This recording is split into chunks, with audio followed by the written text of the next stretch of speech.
First, I want to thank everybody at Practical Farmers for inviting me to come and speak with you today as part of this course. I hope that what I have to share with you you find useful, and because I know I had a good time putting the talk together and trying to decide what would be some of the best things to share. And I'm going to pass this around. Dr. Burris left this. He never got to pass it around, and it's good for a tactile experience. It's a silty clay loam from somewhere in Iowa that has been sieved and prepped for analysis. And I'm going to start it over on this end, and y'all can feel it. Okay. Let's just move into the slides, see if I can remember how to do this.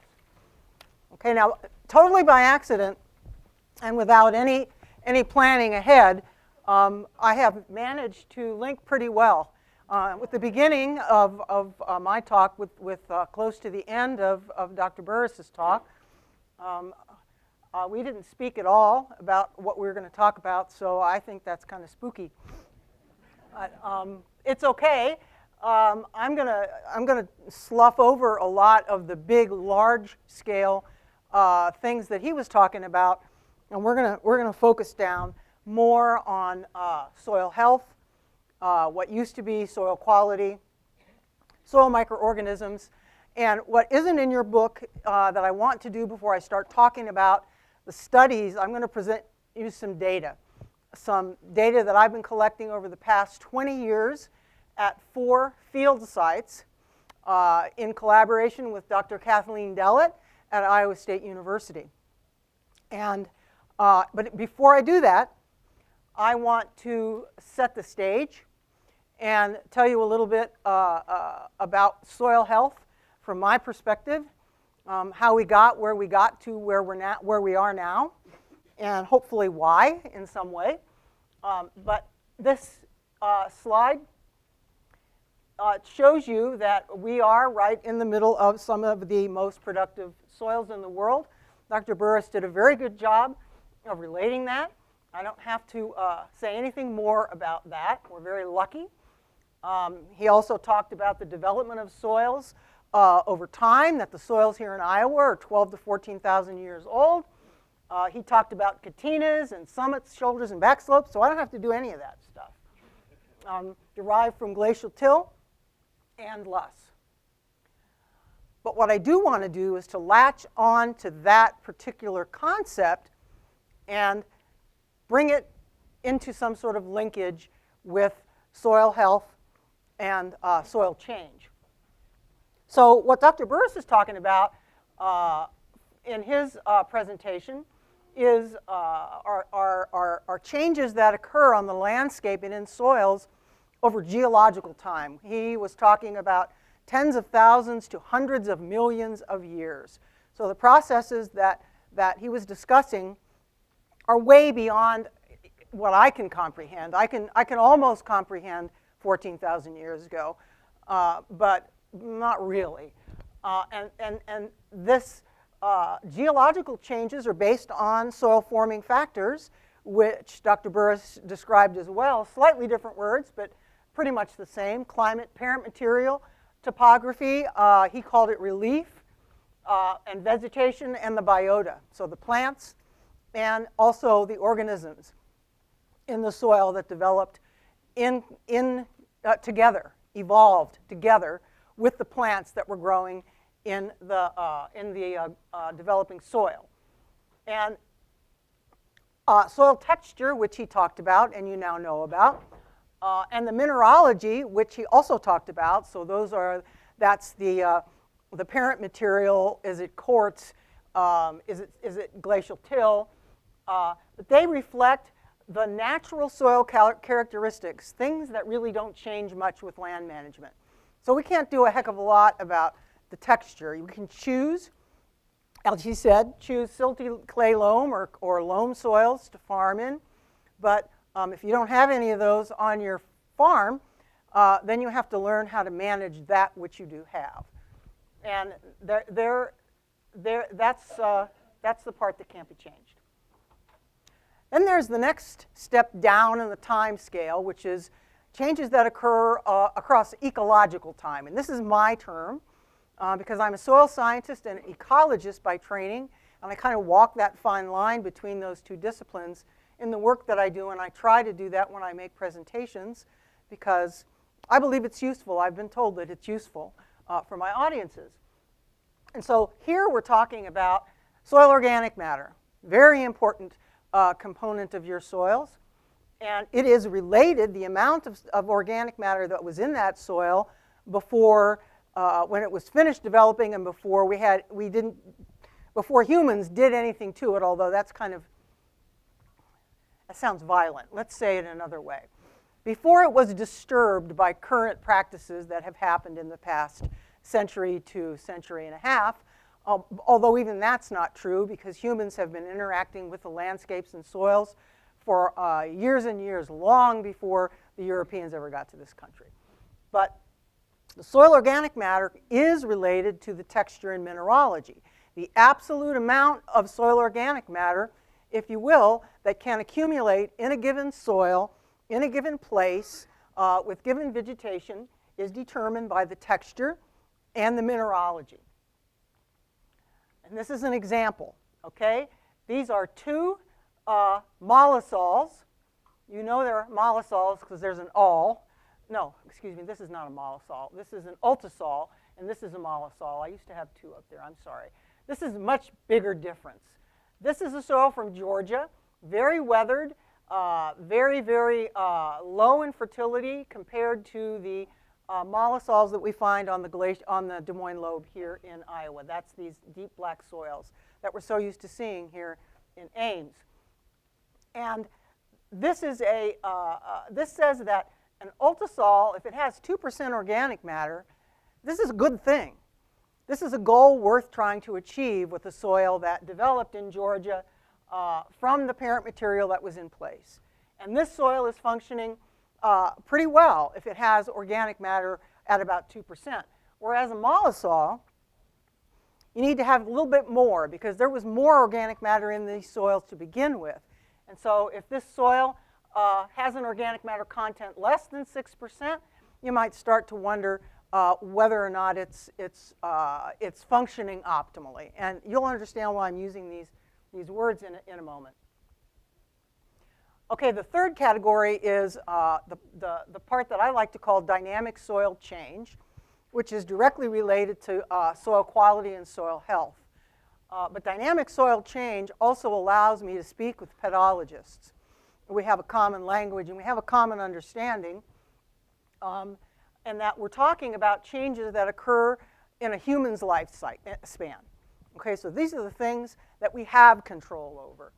And soil organic matter is a very dynamic characteristic in soil. So even though the absolute amount appears to be set by texture and mineralogy and place and space and all that stuff, at least based on our current understanding, we can also change the organic matter content by the management practices that we implement on the landscape, either for the better or for the not so better. That's one reason why soil organic matter is such a strong indicator of a healthy soil, because it's an integrative indicator that tells us something about both the inherent capacity of the soil and the dynamic capacity that we have some ability to change. And I like to put this slide in here because we talk about equilibrium in soils, and I think I may have, did I leave a slide out? No, I didn't. I'm going to skip that. Okay. I must have decided not to put that in there. So I'm going to talk just a couple more minutes, and I'm going to use some ecological terms, basically ecosystem science terms. They're not hard. They're very easy to understand. Characteristics of sustainability, or characteristics of a sustainable system, include two main components, broad components. The first component is the capacity of that ecosystem to resist displacement from equilibrium. That's why I put that in there. I put it in the wrong place.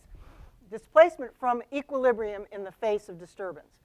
So, what that means is equilibrium is this line right here.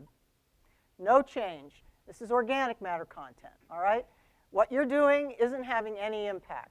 What you're doing is having a detrimental impact, and you're losing organic matter.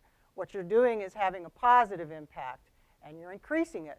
But in reality, what actually happens is something that looks more like this, based on seasons or decades, where you're seeing dynamic equilibrium where there are decreases and increases across the season or across decades, that you want to see that line tipping in the upward position until it reaches this asymptote, which is set by the inherent characteristics of texture and mineralogy and topography and things like that. Okay, so the capacity to resist.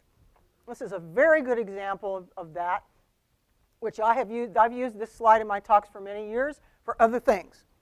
There's a lot of information on this slide, but what I want you to see here, these are two long-term plots here in the United States where scientists have been monitoring changes in soil carbon for decades and over 100 years in one case. And what you can see here, this is the Morrow plots in Illinois, and this is the Sanborn plots in Missouri.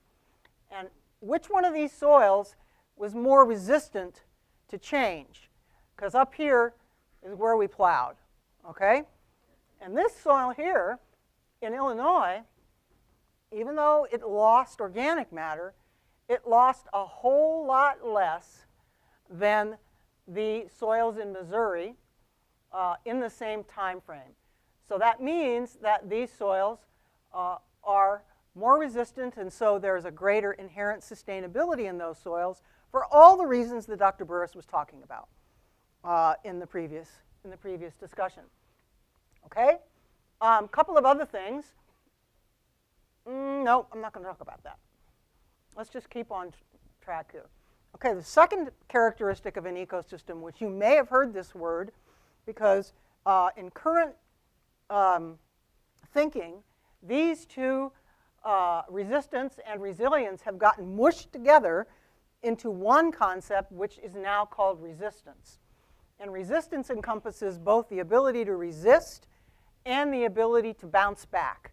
But in the ecology, you're trained to look at those two things differently because different soils and different forces are acting. And so when you have a resilient system, that means this system or this soil or this farm or this field, once it's disturbed, say by the plow, has an ability to return back to a dynamic equilibrium, not necessarily the original dynamic equilibrium, but a dynamic equilibrium after it's been disturbed. And this is another example I like to use. This is a study out of Australia, published in the early 2000s. And this shows a resilient system in working. It says it has actually a couple of things. So right here, in the first 25 years, they have kept this field pastured. And that means that they're probably growing sheep in this part of or raising sheep. And so raising sheep in a pasture does tend to reduce the carbon content in the soil slightly, but not too badly. It's somewhat sustainable. Then they decided here, oh, we're going to plow it and we're going to grow crops. And they plowed it to grow crops, and boom, the organic matter was reduced dramatically over the next 25-year period.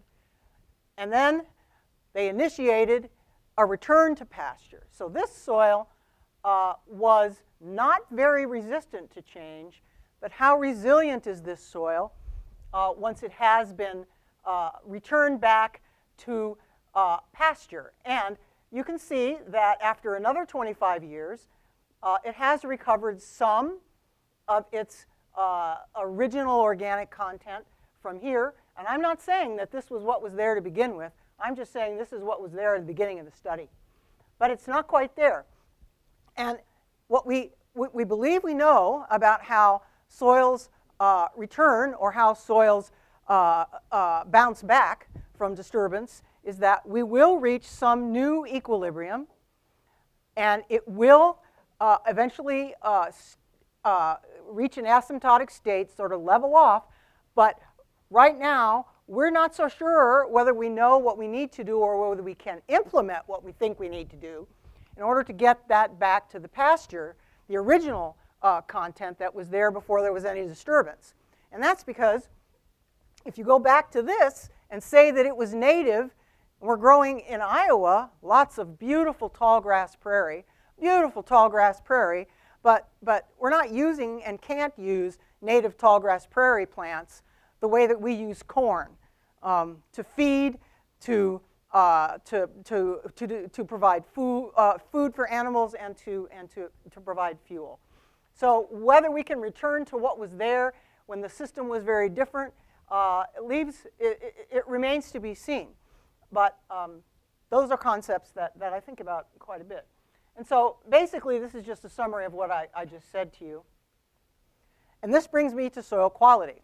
So in the mid-'80s, after we'd been farming for roughly 35 years in the post-World War II fertilizer economy, we started realizing, we meaning, unfortunately, scientists, but not just scientists, other people that looked at the land and looked at the waters, that there were some unintended consequences to farming the way that we had been farming with the gifts that we were given from the technologies that were developed during World War II.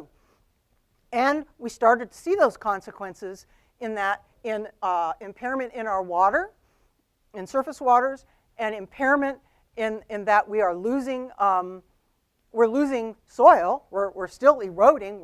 Soil is being dumped into the ditches and into the roadways. It's moved around, and we're also losing inherent fertility because of that. We had an aha. And so there were a number of folks that started thinking about maybe we need to think about looking at the soil from a slightly different perspective. Up until then, we were looking at the soil like this. We had fertilizer, and we knew fertilizer was good, because if we put it down, especially in a soil that hadn't been very productive, at the beginning, it allowed us to get bigger yields and grow healthier plants. And so it was like, here's a thermos, and here's the fertilizer, and we pour the fertilizer into the thermos, and the thermos has holes in the bottom, and the fertilizer goes into the soil, and it is immediately taken up by the plants, and it's immediately utilized. We're not losing any of it. It's not going anywhere. It's not interacting with the soil. I'm saying this somewhat tongue-in-cheek, but that's kind of how we were functioning, okay? At least in the way that we were continuing to do this. And I know that that's not the whole picture, so please forgive me, but that's a good way for me to visualize it. And it's a very sort of narrow focus. A very narrow focus. We're not considering any other characteristics of the soil, maybe the bulk density, because maybe we're concerned about compaction, but yeah, maybe not. And we certainly aren't considering the soil biology and the interactions, much less, between the soil biology and the soil physical characteristics and the soil chemistry. And so that's what this concept of soil quality arose from. A desire to produce a way of looking at soil that was more holistic. It was not so narrow. So, and in the beginning, at that point, we knew that there wasn't enough biology in our considerations. Our soil test results didn't tell us anything about biology, didn't even hint at biology. So this was an attempt to try to open up a brave new world. And what happened was, we're human, and it worked. It got people really excited, but it also got a lot of people really pissed off, because, well, we've been doing it, what do you mean we've been doing it wrong all these years and we need to do it differently? So there was a big argument among scientists at the beginning of this idea of soil quality. And that, not only that, it didn't include enough biology, because in the early 1980s to mid-1980s, we didn't have the technology that we have today the methods, the instruments, technology has grown phenomenally since the 1980s. And Dr. Burris was talking about that when he was comparing cell phones to smartphones to flip phones to, to dial phones. And so what we ended up doing with soil quality is it became more of an engineering type systems approach to looking at soil. We would look at soils that function. What do the soils do for us? Well, they maintain productivity, above ground crop production, and there was an acknowledgement, oops, I'm pushing the wrong button here, that there was some, this is a picture that was taken, I believe, off the cover of the Journal of Soil and Water Conservation from right about at the era when this started to become a hot topic. And there was some acknowledgement that we had to start thinking about soil biology. But it was still mostly a very sort of system-like approach where how are the nutrients cycling, how much is in the soil here, how much does the plant take up, how much goes into the grain, how well does it permeate water, does it infiltrate water, how much is running off. To me, that's still a very sort of like the hard science, mathematical sort of way of looking at the world, but it was a very, very important step in our ability to look at soils slightly differently, and it produced a bunch of research that has brought us to where we are today. And this is my break soil slide. How did soil health soil quality become soil health? Well, because we really started developing a more in-depth and complete understanding of how important the organisms were, the microorganisms in the soil, to maintaining our fertility, to cycling the nutrients, that they were as important as all of the other aspects of soil, and that we really needed to pay quite a bit more attention to them. Soil is indeed one of the most diverse habitats on Earth and one of the most complex ecosystems. I know that's hard to believe because you can't see most of it, but it is. I love that picture of the earthworm, by the way. Anyway, the kinds of organisms that live in the soil, these are structures that are created by soil organisms, earthworms, tunnels, holes, middens, termites. They build these elaborate structures. Ants move soil and build structure, okay? And then we have the other end, bacteria, fungi, protozoa, nematodes. I don't have a picture of a nematode on this slide. And microarthropods. Okay, these little guys, they're small. You can't see most of them without a microscope. You certainly can't see any of these guys without a microscope. And this is a fungi that you could see, and root system that you could see. This is a specific example of an association with roots. But what I'm trying to say is these guys are doing the same thing as the big guys. And they're right underneath our feet, and there's so many of them. The fungi work with structure. These little arthropods and these other types of small organisms work with organic matter cycling. The protozoa, the bacteria, they work with nutrient cycling. And they're very important, and if they weren't there, our soils would not function. So soil is living. It's alive.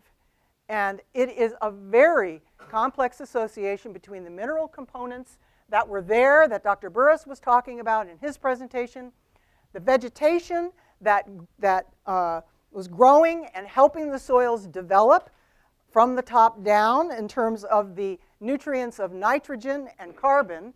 Dr. Burris addressed the other nutrients which come from the rocks, but nitrogen comes from organic matter or from some other outside source, but from the most part it comes from organic matter.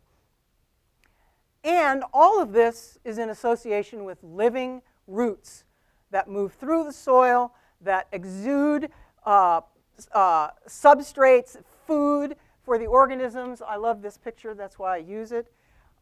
And these roots and these organisms live in the soil, inside these structures that we'll call aggregates that develop around the root systems in soil. They're like little apartment complexes. Some of the organisms live on the surface. This is a soil bacterial colony, 5 micrometer. This is very small scale. This is a nematode living, it's a stained nematode living and swimming in water-filled pore space. These are fungi, saprophytic fungi, not mycorrhizal fungi, living and ramifying through air-filled pore space. They're beautiful and present. And what do? They work to transform photosynthetically fixed carbon, which basically means we've taken energy from the sun and carbon dioxide gas, and the plants have miraculously, to this day, they've taken light and air and made structure. And then the roots, which are the primary inputs for the soil communities, are the food. And the organisms take that food and they transport it up the food web to the larger organisms that exist in the fields. Just like what you see on the surface with the larger animals, only at the microscopic scale. So, this is my attempt at summing this up. So we started with this concept of soil quality, which grew out of concerns from our inadequacy of standard soil test results to describe what we were seeing in the field and what you were seeing in the field. And with the onset of more interest and better technology, we've developed a more complete and more in-depth understanding of how important organisms are and their activity in producing a healthy soil. But soil properties like carbon content, like pH, like calcium concentration, all are still important. The soil biology is equally as important. So how do we get that to happen on the landscape in our farms? How do we use those organisms? What do we do? All right, I'm not going to extend to the future. I'm going to talk about what we know right now. And we can talk about extending to the future because that was an interesting discussion. But what we do know is that if we plant extended rotations, so not monoculture corn, not corn and soybean, extended, even one more year makes a difference. Reduce the intensity of the tillage. I don't want to use intensity. Reduce the tillage, okay? And diversify the landscape. If we plant cover crops, this is one of the up-and-coming things. Cover crops are beautiful, beautiful things. There's all different kinds of cover crops. This is a rye cover crop, small. It's a small fall-planted winter grain, and it works really well to scavenge nitrogen out of the soil that's left over after a corn crop. And it does really well at putting some carbon back into the soil too, okay, because it's a grass. You plant that in combination with small grains or with legumes, which organic farmers have been doing for a very long time, and you get the benefit of the nitrogen-fixing capacity of the legumes and the ability to scavenge and put carbon into the soil. And that's even been extended now to these cover crop cocktails, lots of research. Do we really need to have 8 species? Maybe we need to have 32 species. Is 2 enough? There's a lot of research going on. I think it really will depend on place and space and time, and we'll wait for new information to come out. I'm not convinced that we need to plant more than 8 species, maybe not even more than 4. But there's new research coming out all the time. What we want to have is something that keeps the roots in the ground. That's a PFI thing. Keep roots in the ground and provide organic matter to feed the organisms not only with the dying roots, but also the exudates that the roots are producing throughout the growing season, which are just like sugar water to these organisms, like sugar water is to a lot of us humans. The other thing we can do is retain the residue, add manure or composted animal manure, and grow green manures. So these things we know. These things we know. And I believe that fine-tuning these types of systems, we're going to have a great impact on the future, as Dr. Burris was talking about, especially with our increased information and the increased effort into understanding the interface between what we're doing with these plants and these organic matter additions and the organisms, the microorganisms that control their cycling and release and retention in the soil. Okay? That ends my, no, I have one more slide. This is my ecosystem services wheel. You don't have to read all these little itty-bitty things. This is just taken from the Millennium Ecosystem Assessment.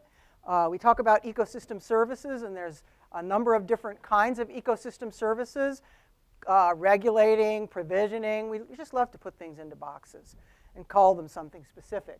But basically, we also want to have some information about how these practices are impacting things that are important, like biodiversity. Does it enhance soil formation? Are we getting soils forming more quickly, more efficiently? And are we storing carbon as a result of that? i.e., are we able to actually reduce some of the carbon in the atmosphere with our soils? And are we functioning to provide clean water? Clean water. And that is what the rest of my talk is going to be focused on. From now until, and I'm doing pretty good actually, gee. I figure there's maybe half an hour to 40 minutes of information I'm going to share with you here. And then we'll have plenty of time for discussion. And these research studies, some of them are long-term, some of them are short-term. I'm going to present to you the two short-term studies first, because there was a beginning and an end, a beginning and a middle and an end to them, and I can report to you the final data from those studies. The first one was a study that was initiated in the early 2000s, and it was in Boone County at the Agronomy Research Farm at Iowa State University. And what this was, this study was a consortium study across 5 universities and institutes and ARS. There was actually a 6th, but that group ended up dropping out. So we have representations of different soils from all across the Midwest, particularly the upper Midwest, and Rodale Institute, which is in Pennsylvania and gives us a very, very different idea. The soils at Rodale are quite a bit more degraded than the soils here. And so what you do if you increase organic matter, or if you do some sort of change to those soils that is beneficial to retaining carbon or to making nutrients more efficiently cycled, you're going to see it first in a place like Rodale. You're going to see it faster in a place like Rodale, not because it's Rodale, but because of the soils, okay?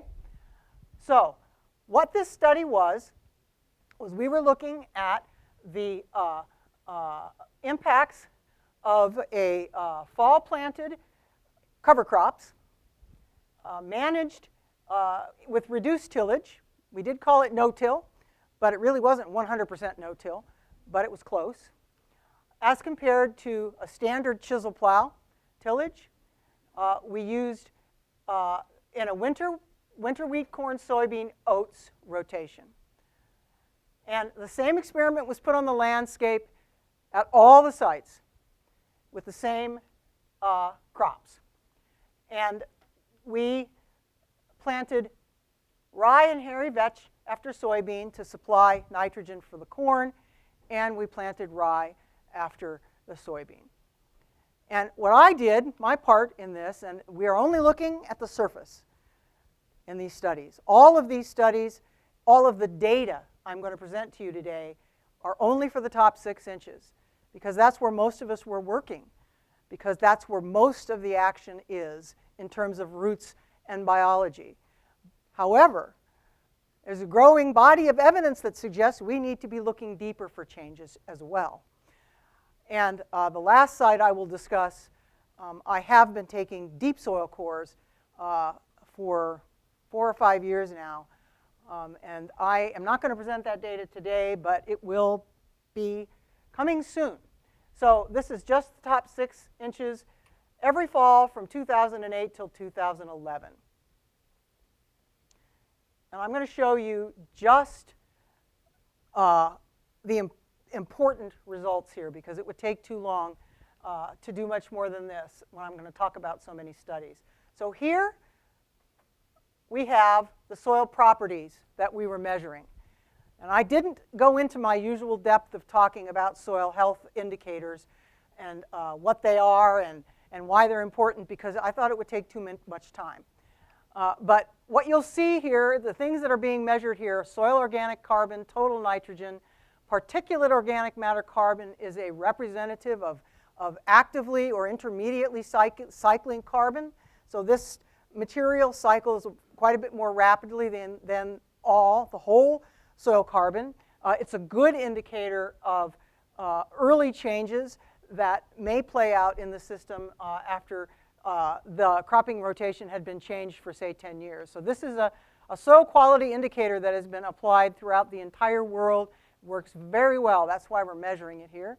This is microbial biomass carbon, which basically tells us the amount of carbon associated with the living and the dead microbial biomass. It doesn't discriminate between the two. It just tells me at this point the method that we use kills the living biomass and then we extract it. And so we are going to get some biomass that may have been dead at the time of the kill. But for the most part, it represents living microbial biomass. This is potentially mineralizable nitrogen, which gives you an idea of the ability of the soil to supply nitrogen. All right? This is native. This is the ability of the system without any external fertilization. I also want to say there was no compost or animal manures added in this study. Okay, so this all green manure types of things. You have a question? With either a chisel plow or we rolled and crimped it. Yeah. I'm sorry, I thought I made that clear, but I didn't. And then pH, you all know what pH is. Macro aggregation, that's an indicator of soil stability. And bulk density, that's the other thing that Dr. Burris brought up. That's related to aggregate stability. And the important thing about bulk density is the higher the better. The lower the better.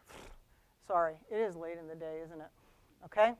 So what we found in this broad study after 5 years, this is in 2011, and this is only for Iowa, that there were only 2 soil properties that actually changed in the reduced tillage compared to the conventional tillage.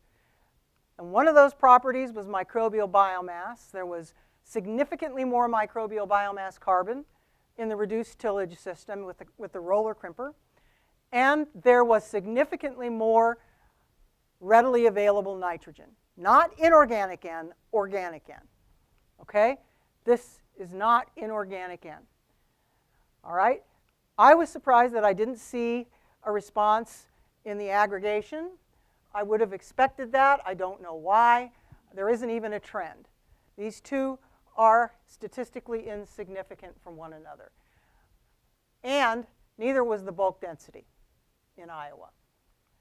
Now, if you broaden out the scope and you look at the other sites, the Michigan, Minnesota, Pennsylvania, and Wisconsin sites, you'll see that 2 out of the 5 sites showed the same pattern that we saw. Actually, only one of the other site saw the same pattern that we saw in Iowa for biomass.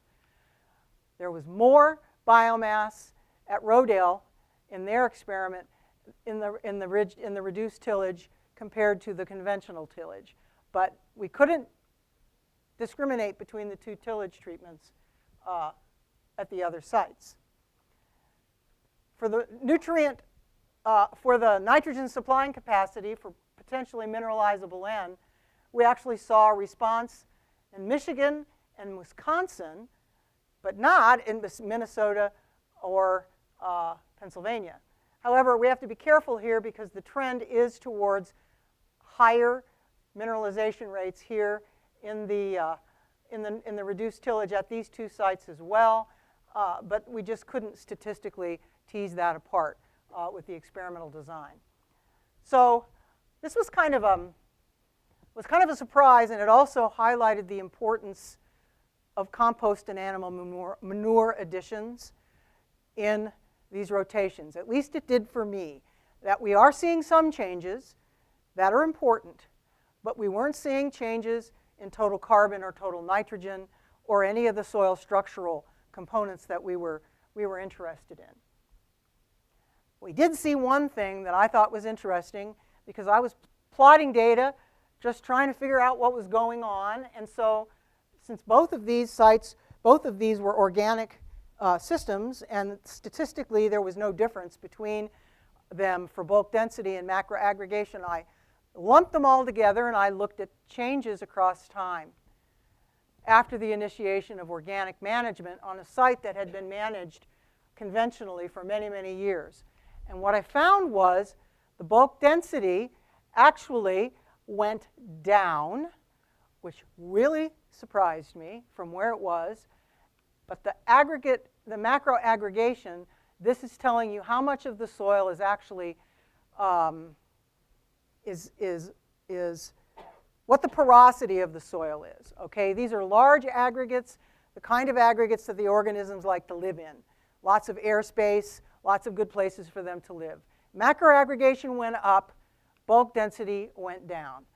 So I'm left with another question mark because I always have related these two pretty closely, but was very happy to see that at least soil structural stability was improved in these systems. Okay, the second study I'm going to talk about is the same type of study. It was cover crops in a rotation, but this time we added composted animal manure. This was with a different collaborator. We had a collaborator at Florida for this study. And this was also in a vegetable rotation. So this was down, oh, I should have highlighted where it was. This is in at Adair County. Down here's this very similar, the very familiar site here. We're not on the Des Moines Lobe anymore. We're down here in the Luss, but not the really deep Luss. We're in the kind of sort of deep Luss here. Well, these are pretty good quality soils. This is at the Neely Kenyon Research Farm outside of Greenfield. And we initiated in 2010 a vegetable rotation that included tomatoes, followed by sweet corn, followed by pepper. And eventually, because we kept continuing the experiment, we also played around with switching the peppers for squash every now and then. But basically, it was a 3-year vegetable rotation. Fall planted, we chose the rye hairy vetch cover crop only, and we applied in the spring composted animal manure, sufficient to supply what was needed by the vegetables. Okay? And we had, once again, the roller crimper, and we had chisel plow as the comparison, soil cores to 15 centimeters. Here you see the plots, the roller crimper in action, and a beautiful picture of vetch in bloom. So my part in this was to sample the soils, but I also did something else. I wanted to get some information about ecosystem services. And I needed to be able to work within the confines of the small plots that we had.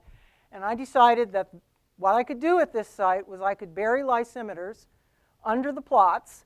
So this is a plot right here. All right, they're fairly little. And right in the middle, at about 100 centimeters, we buried a lysimeter. We put it into the ground like this so that the bottom of the suction, the ceramic cup lysimeter was at about 100 centimeters. And then we rigged up these systems for sampling 2 plots at a time through the access port here. And the other thing I wanted to do was to get some idea what the CO2 flux was from these sites. CO2 flux can be used as a surrogate for microbial activity because microbes respire just like we do, at least the heterotrophic ones do. And I wanted to get an idea. Basically, you can't use the kind of sampling that I did to develop detailed carbon budgets. But what I could do is go out there every couple of weeks. That was how much money I had and how many people I could put on the ground, and measure CO2 flux with these nifty little chambers that I placed in 2 positions, one right next to the growing plants and one a little farther away from the plants, so I could get a good idea of what all of the plot was the signal from the whole plot. So this is the data. And this was the final year of sampling. I do have it right there, fall 2014. This was after peppers. I just picked one because I had a bunch of these. All the other responses were the same. I didn't cherry pick the peppers. And here is a little, tells you what the treatments are. This is no cover crop with tillage. This is cover crop with tillage. And then right down the middle here is cover crop with roller crimper reduced tillage or no tillage. And this study was very exciting. We found very clearly for all of the soil properties we measured, and these are the same things I measured in the other study, every single one was significantly higher for the cover crop versus the non-cover crop treatments. Folks have had a hard time detecting differences under cover crops, but I was able to see this here. And I'm not entirely sure why, but it was a gift, okay? So carbon is higher, nitrogen is higher, particulate organic matter is higher, twice as high almost. Microbial biomass is higher, mineralization potential, and structural stability. However, if you look at the next layer up, the cover crop treatment compared till to no-till, you will see that there were no differences between the till and the no-till when there was a cover crop present, except for aggregate stability. Aggregate stability or structural stability was enhanced even further. Here it is without the cover crop. Here it is without the cover crop and with the cover crop, and here it is with the cover crop without tillage. So somehow the cover crop is reducing the negative impacts of tillage in these vegetable systems. And this is an important finding for people that grow vegetables, because vegetable production is very different than grain production. You don't usually have the kind of rooting systems, the same types of the same practices on the landscape that could foster this type of carbon storage. So I was very happy to see this. The other thing that I found was that this is the nitrate nitrogen data, so the leaching potential under these cover crops. And nitrate nitrogen was lower exiting the rooting zone.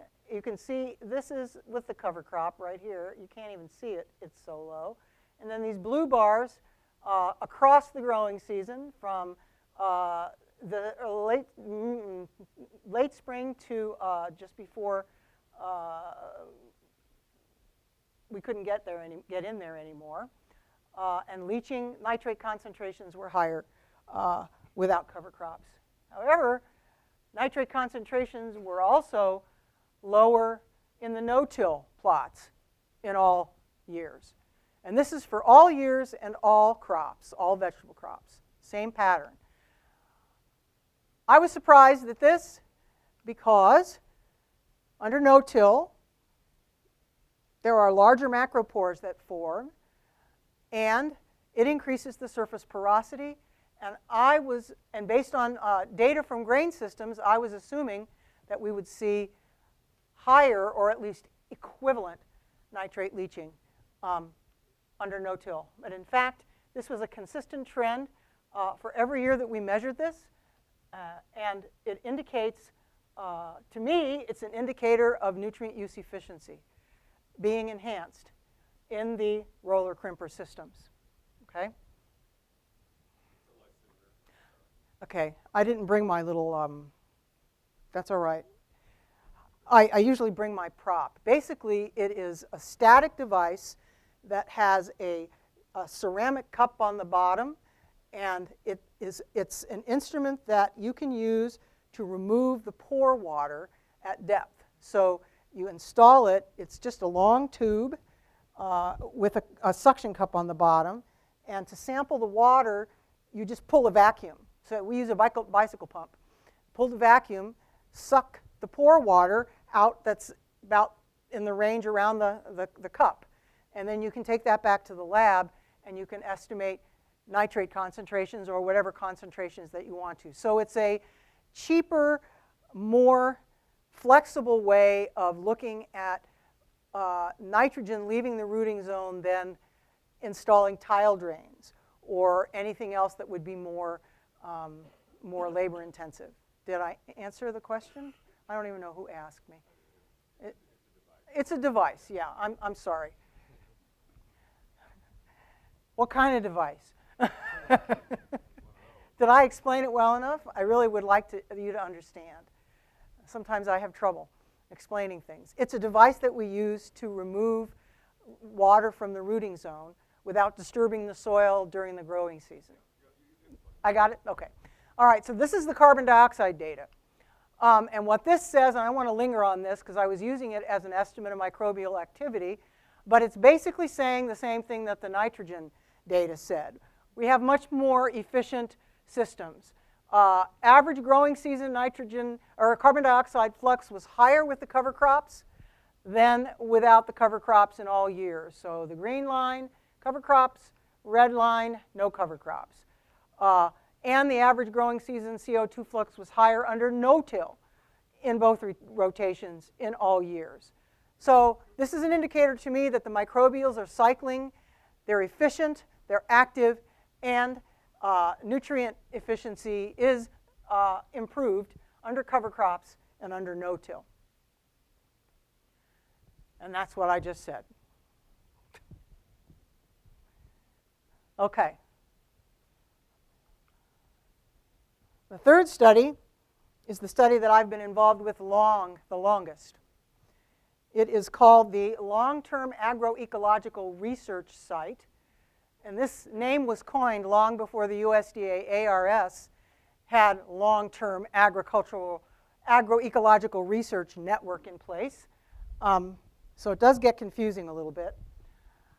This research site is located at the Neely Kenyon Research Farm. It was initiated by Dr. Dellett, and I joined her. She initiated the experiment in 1997 in the fall, and I joined her in 1998 in the spring. I've done soil work at this site. This was our 20th year of collecting data at this site. This gives you an overview of the treatments on the site, and basically the things I want you to know and to pay attention to are these top 3 treatments.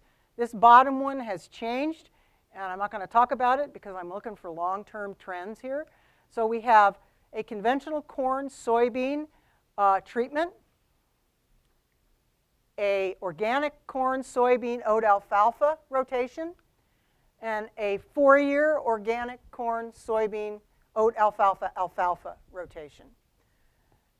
These 3 rotations have been in place since for 20 years now. It's a completely randomized design, so this experiment, The conventional plots are embedded within the design of this experiment, so we have to have 30-foot borders in all directions around the plots to meet organic standards. And we apply composted animal manure before organic corn and oats in the spring, and 28% urea nitrogen into the conventional corn in the spring. I take soil cores every fall after harvest to a depth of 15 centimeters, although I do have 3 years of data that go to 30 centimeters at this site. We're not going to talk about that today, but I do. Here's the soil health assessment. This was the reason I got involved. Will soil health change? Will we hit this sweet spot in the soil health diagram here, where we're getting positive interactions with biology, chemistry, and physical characters of the soil to increase the soil health? And these are the same things I was measuring at the other sites. And the first set of slides I'm going to show you is meant to illustrate the use of soil quality or soil health assessment to detect differences between two cropping systems, okay, or two managements. It's called adaptive management tool at that point, but that doesn't really matter. We got system 1, we got system 2, we want to know if there's a difference. So there's a single point in time sampling, or you could sample every year for 4 or 5 years, however you want to do it, but the important comparison is between the systems. And those of you that have seen me talk in the organic realm have seen this data a bazillion times. I hope some of you haven't. This is data taken from these plots. These are the fall 2014 data. I have data for 2015 and 2016, but I did not update it. It doesn't change what we're seeing here.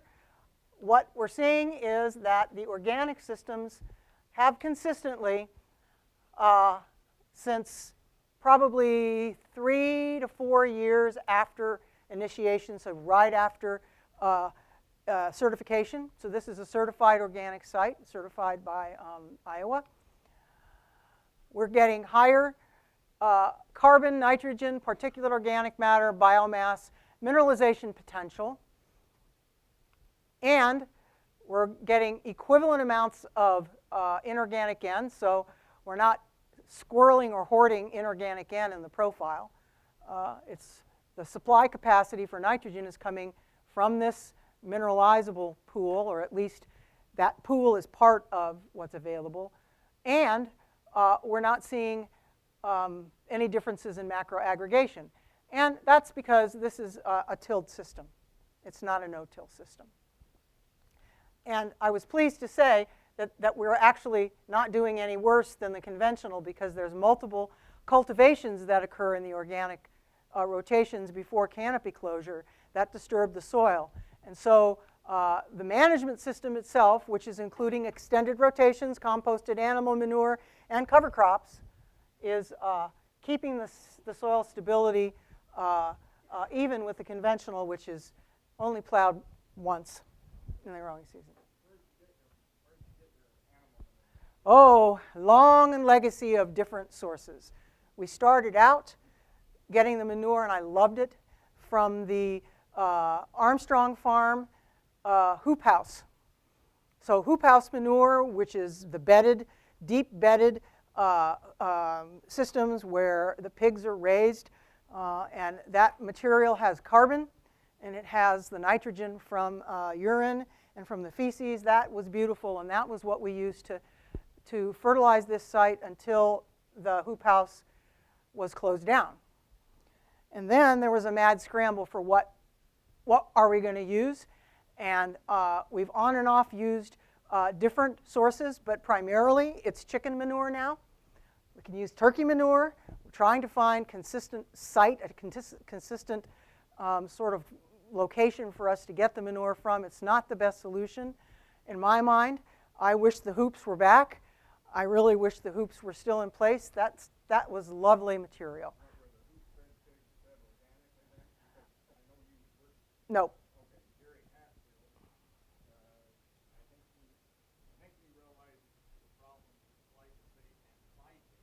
Yes. Yes. Mm-hmm. I think I've talked to you before. Yes. Yeah.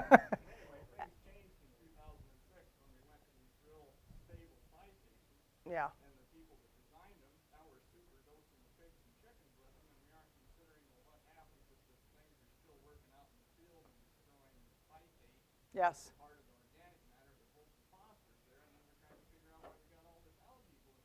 Yep. It's just stupid. It is. Yeah. Unfortunately, that wasn't part of this study. You're absolutely right. We have to go. What he wanted to know, repeat the question. Stefan is giving me the repeat the question. What was the source of animal manure?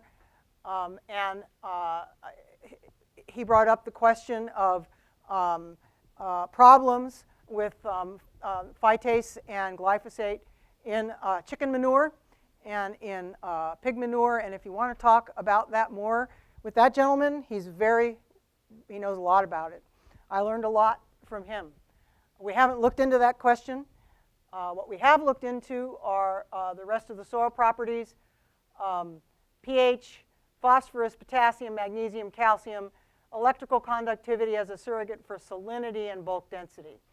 Basically, pH has increased from conventional, which you would expect because we're no longer applying chemical fertilizer.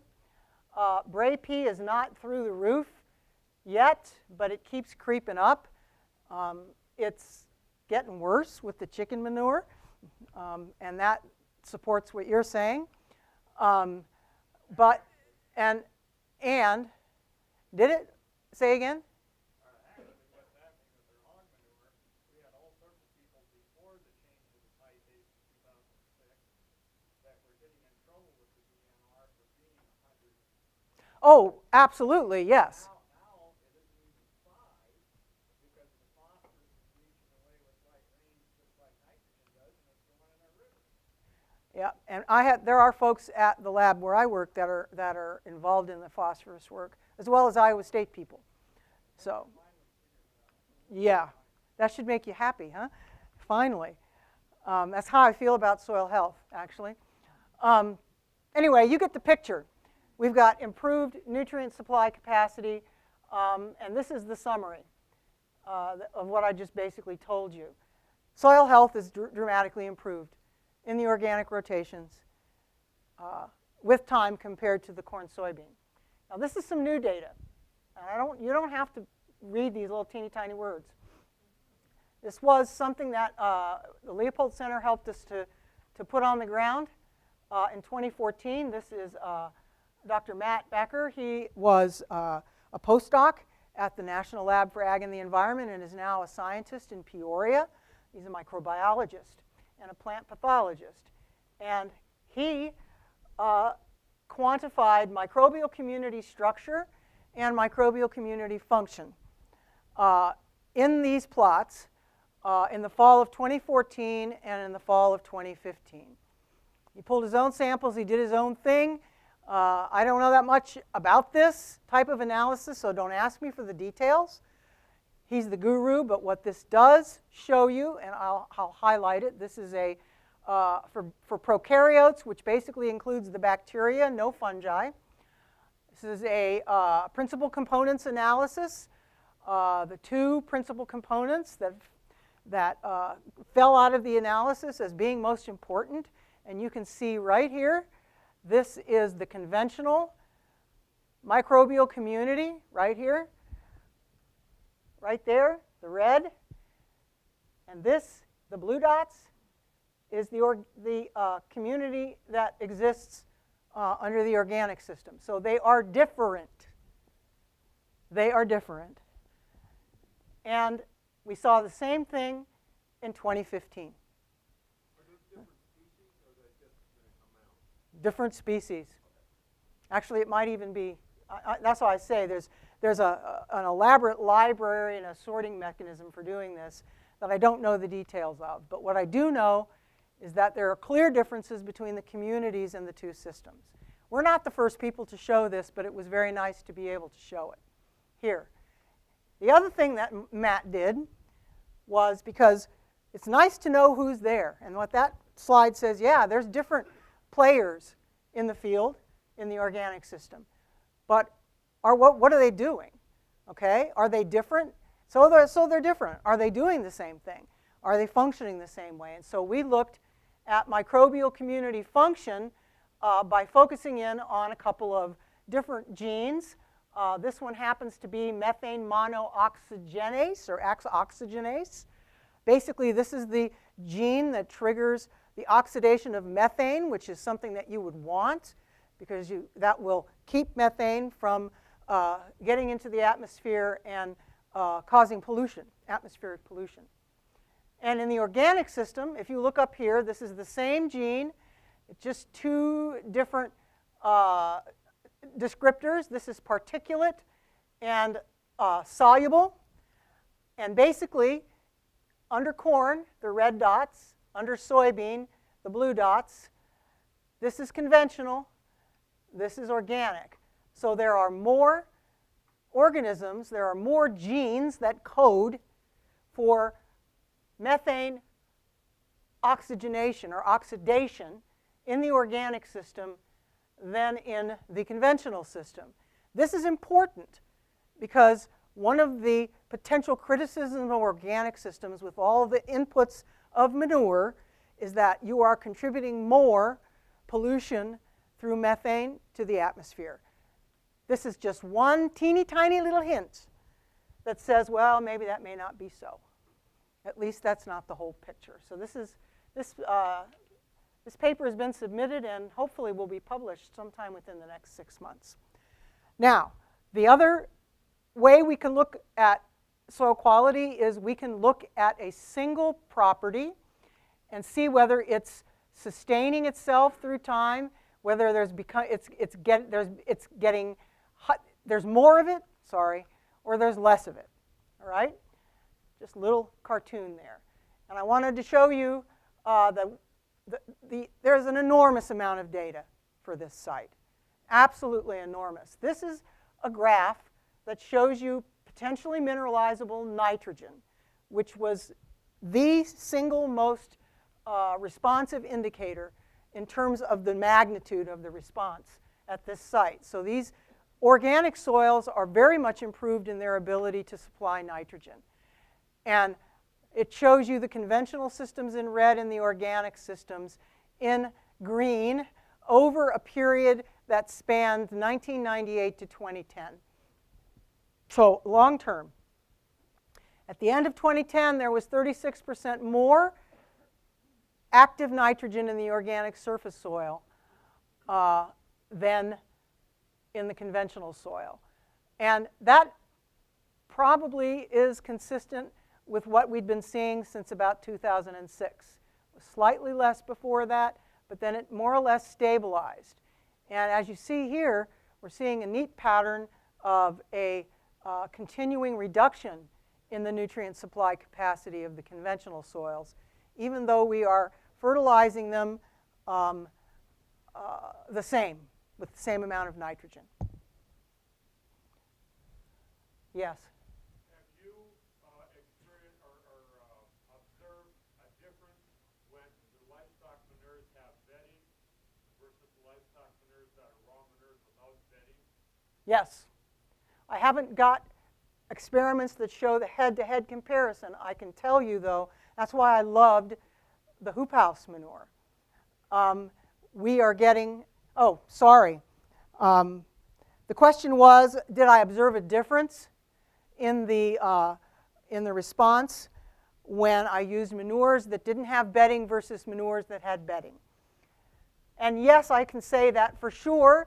I don't have the data here, but I will tell you that when we applied the hoop house manure the first year of the experiment, after one growing season, we saw like a 30 to 40% increase in the microbial biomass carbon in the soil as a result of the bedded manure application.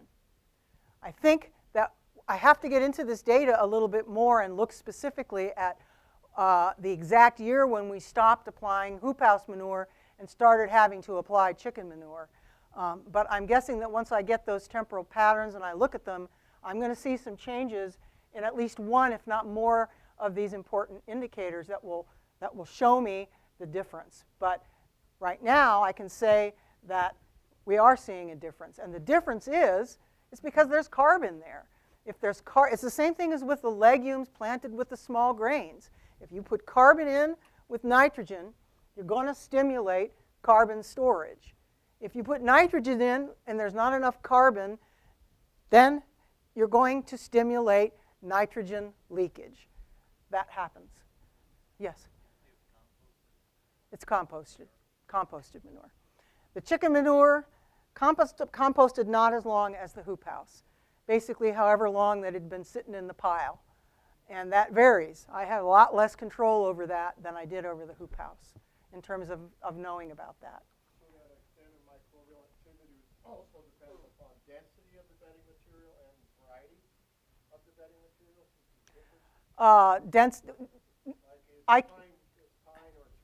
I can't answer that question from this data. I'm sorry.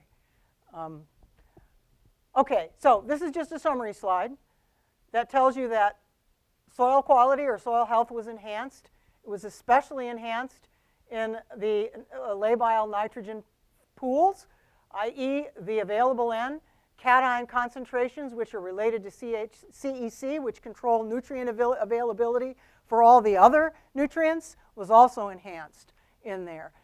And nutrient cycling efficiency is an important function, critical for organic managed systems. I'm going to skip this because I want to get to the final study. Okay, so this is the final study. This study was my dream study. I've worked at the National Lab for Ag and the Environment ever since it was Soil Tilth Lab. I've been there for 26 years. And part of my job, or almost all of my job, has been to look at water quality impacts of farming systems. And in 2009, I got this idea that I wanted to, well, actually it was 2006, that I wanted to see if we could get the money to put a controlled tile drainage experiment on the ground for organic systems. In other words, we have these types of systems at other locations across the state in conventional systems. I got my wish, and the USDA NEFA funded a study to put the infrastructure for controlled tile drainage on the ground for an organic system. And so this study has consumed me in very many different ways since this was funded. One of the most exciting things that's happened in my career, I must say. And boy, yeah, I am a scientist, aren't I? So I found a site. I actually found the site long before I got the money to do the study. And so the site has had no chemicals since 2006. We planted it to an oat alfalfa to keep it going and to keep roots in the ground.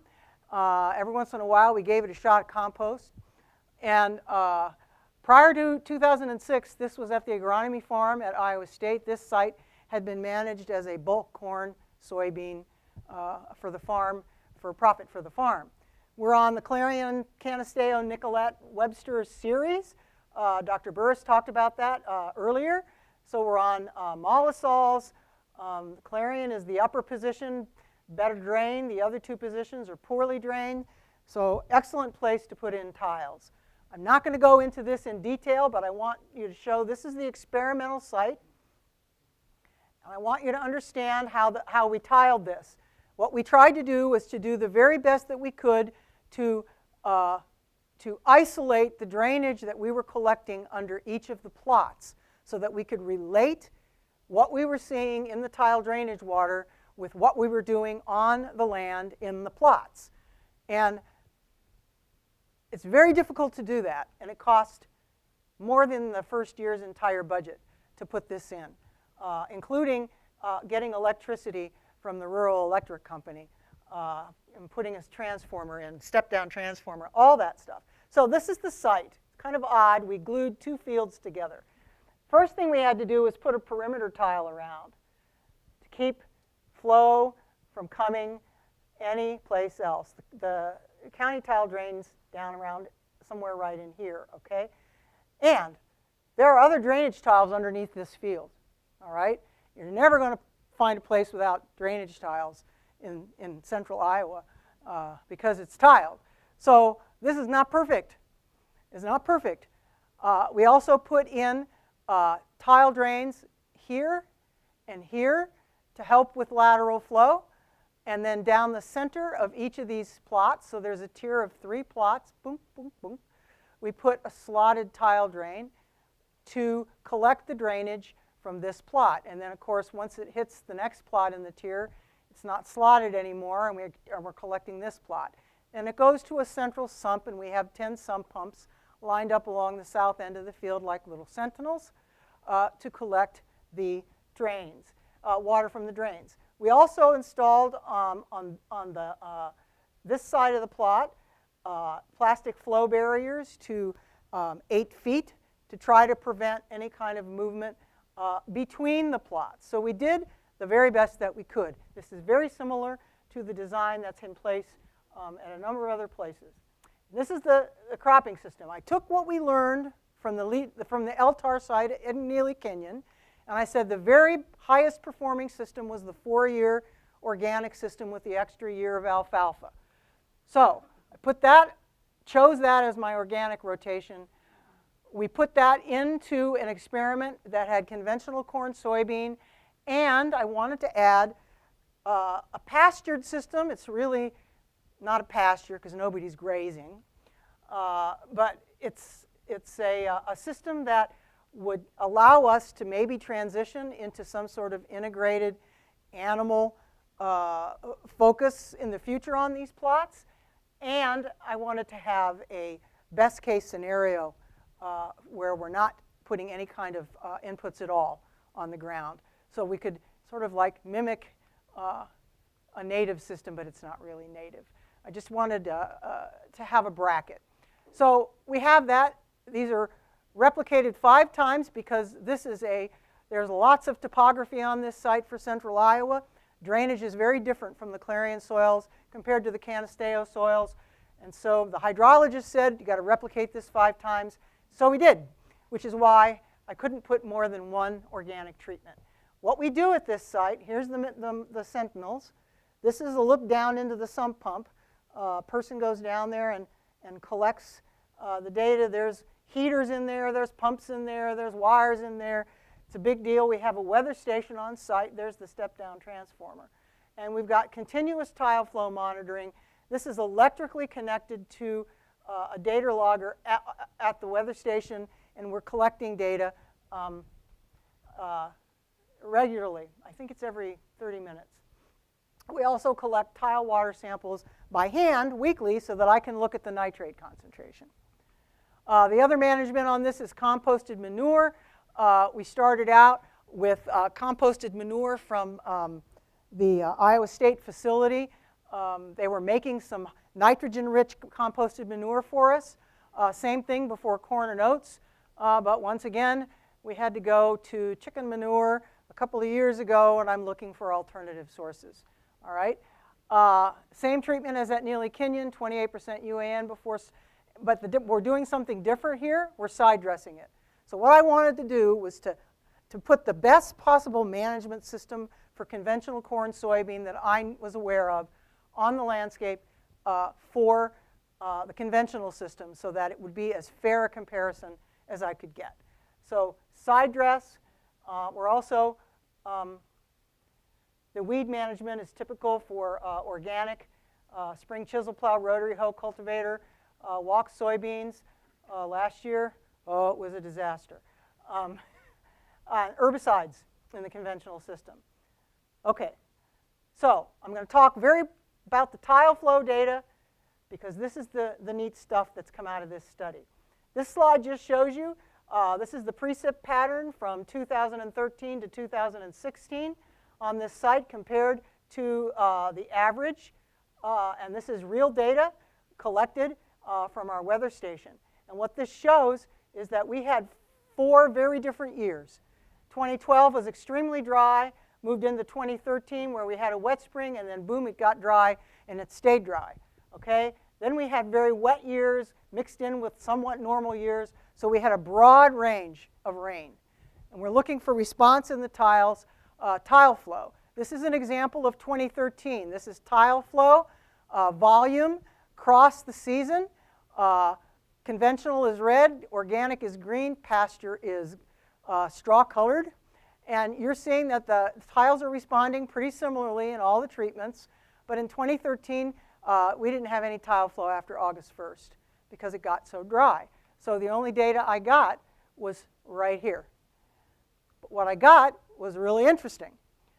The conventional system shot up in the spring till May with about 30 parts per million of nitrate.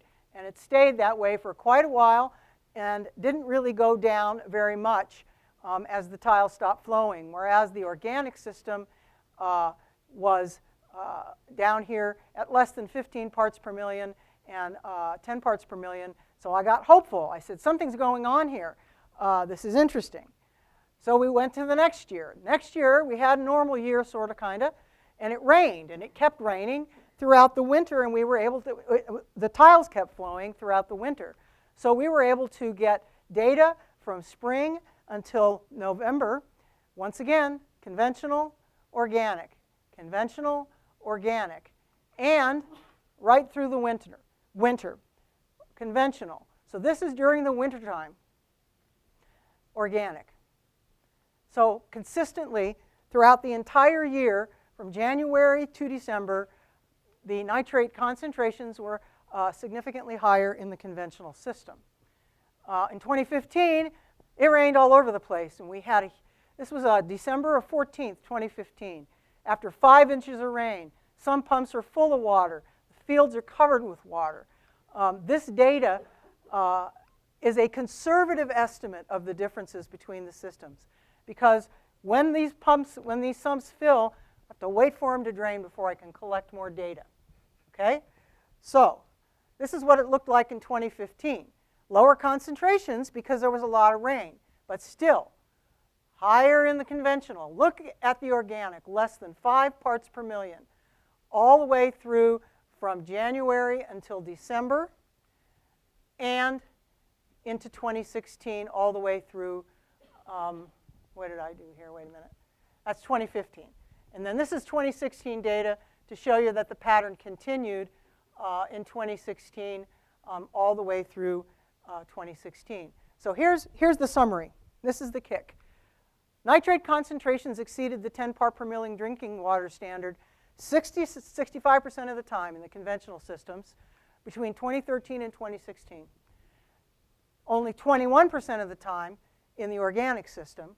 And when it didn't go as high as in the conventional system.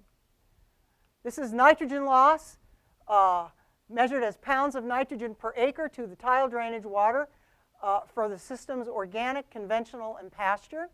What I want you to see here is over those 4 years, about 50% of the nitrogen, there was 50% less nitrogen lost from the tiles in the organic system compared to the conventional system.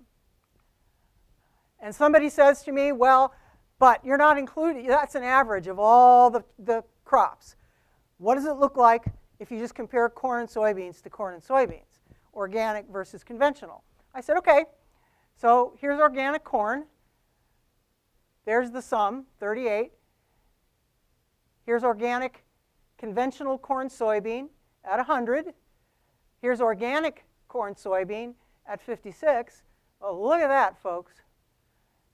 Organic soybean is contributing almost twice as much to the nitrate contamination at this site over these years than the corn. Very interesting, similar to the findings that we found in larger scale projects in the 1990s, where we first identified that soybean was contributing to nitrate contamination and not necessarily just because of residual N. So